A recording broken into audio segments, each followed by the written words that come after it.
এদিকে আবারও স্বমহিমায় ফিরছে আওয়ামী লীগ, অংশ নেবে নির্বাচনেও।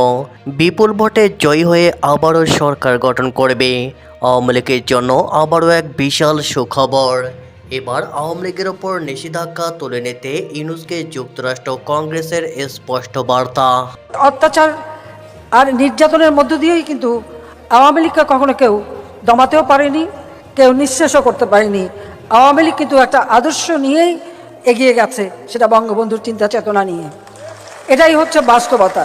এদিকে হাওয়া ভবন থেকে দুর্নীতির চ্যাম্পিয়নশিপ, তারেক রহমান ও 2001 সাল থেকে 2006 সালের রাষ্ট্রীয় বিপর্যয়ের অন্ধকার অধ্যায়।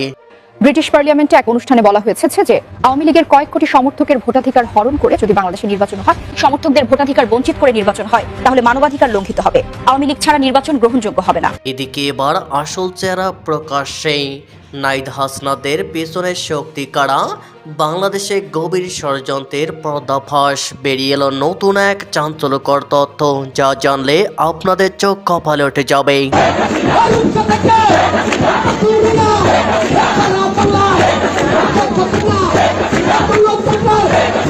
এদিকে আবারও মাঠে নামলো আওয়ামী লীগ।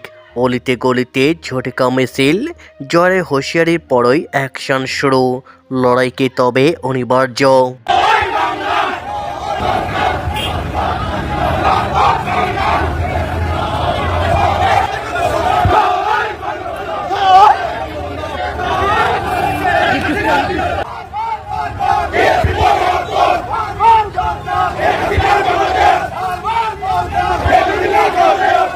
এদিকে আবারও স্বমহিমায় ফিরবে আওয়ামী লীগ, অংশগ্রহণ করবে নির্বাচনেও। নির্বাচনে বিপুল ভোটে জয়ী হয়ে আবারও সরকার গঠন করবে। আবারও আওয়ামী লীগের জন্য বিশাল সুখবর। এবার আওয়ামী লীগের ওপর নিষেধাজ্ঞা তুলে নিতে ইউনূসকে যুক্তরাষ্ট্র কংগ্রেসের স্পষ্ট বার্তা। বাংলাদেশের রাজনীতিতে চলমান অনিশ্চয়তা ও অন্তর্বর্তী সরকারের অধীনে আসন্ন জাতীয় নির্বাচনকে ঘিরে আন্তর্জাতিক উদ্বেগ ক্রমেই প্রকাশ্য রূপ নিচ্ছে। সর্বশেষ যুক্তরাষ্ট্র কংগ্রেসের প্রভাবশালী সাংসদের পাঠানো এক চিঠিতে সেই উদ্বেগ শুধু কূটনৈতিক ভাষার নয়, বরং স্পষ্ট রাজনৈতিক বার্তায় রূপ নিয়েছে।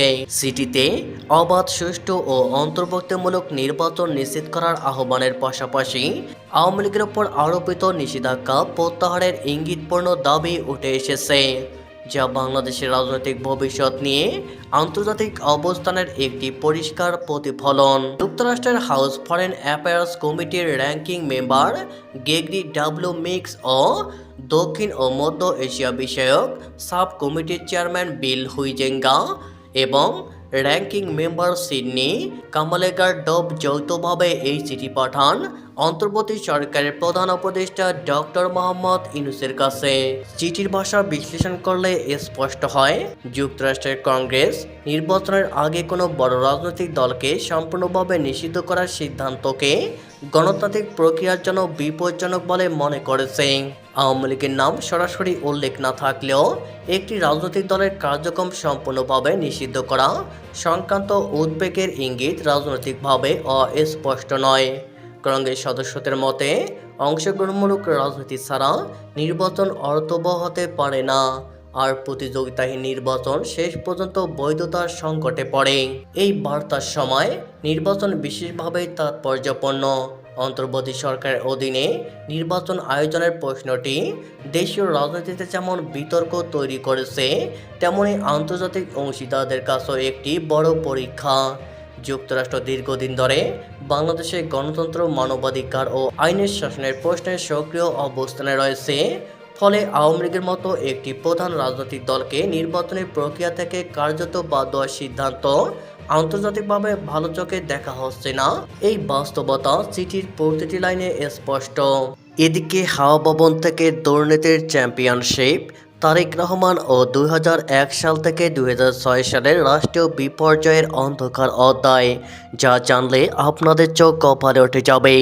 এই প্রজন্মের বড় একটি অংশ জানে না কেন সেনা সমর্থিত তত্ত্বাবধায়ক সরকারের আমলে তারেক রহমান 18 মাস কারাবন্দী ছিলেন, কেন তার উপর শারীরিক নির্যাতনের অভিযোগ উঠেছিল, কেন মুচলেকা দিয়ে তাকে দেশ ছাড়তে হয়েছিল। এবং কেন সে সময় বাংলাদেশ আন্তর্জাতিক পরিমণ্ডলে দুর্নীতির চ্যাম্পিয়ন রাষ্ট্রে পরিণত হয়েছিল।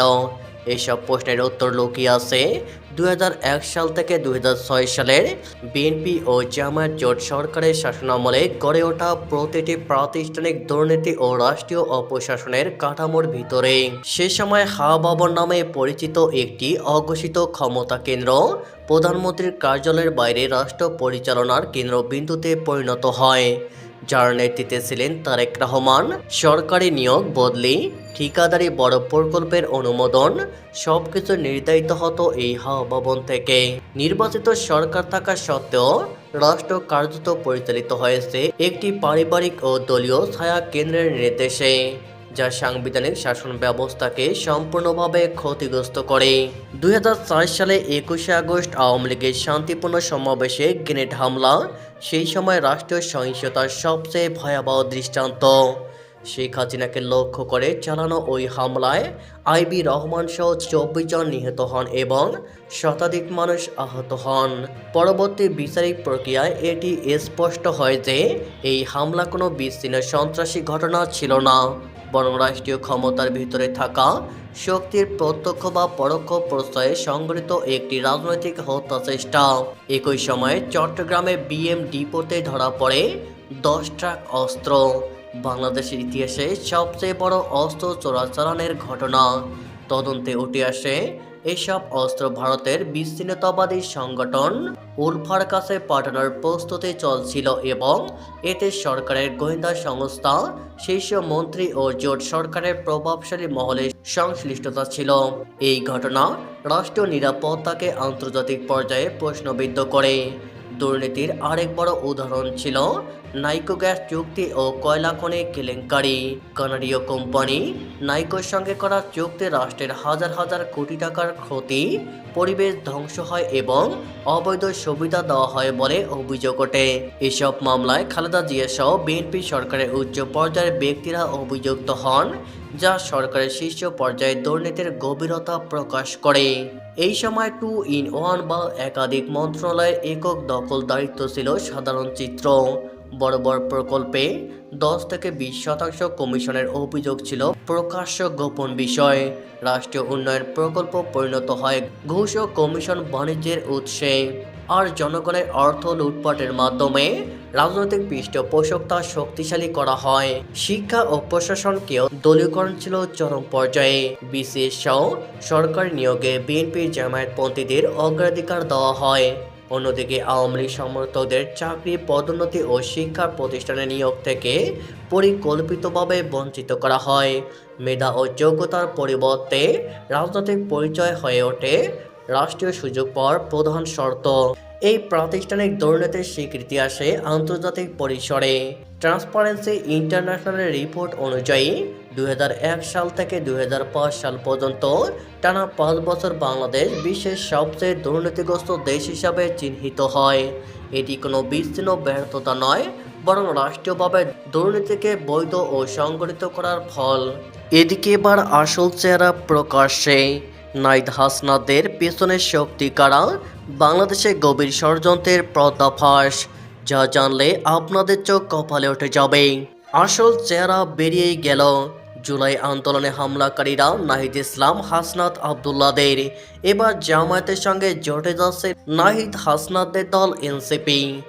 একদিকে যেমন বৃহস্পতিবার বাংলাদেশের 17 বছর পর পা রাখলেন বিএনপি নেত্রী খালেদা জিয়ার পুত্র তারেক রহমান, অন্যদিকে ঠিক সেই সময়ই ত্রয়োদশ জাতীয় সংসদ নির্বাচনে জামায়াত ইসলামের সঙ্গে জাতীয় নাগরিক পার্টি এনসিপির আসন সমঝোতা নিয়ে আলোচনা চলছে।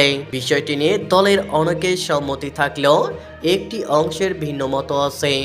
জামায়াতের সঙ্গে এনসিপির সমঝোতা হবে কিনা তা 2-1 দিনের মধ্যেই পরিষ্কার হবে।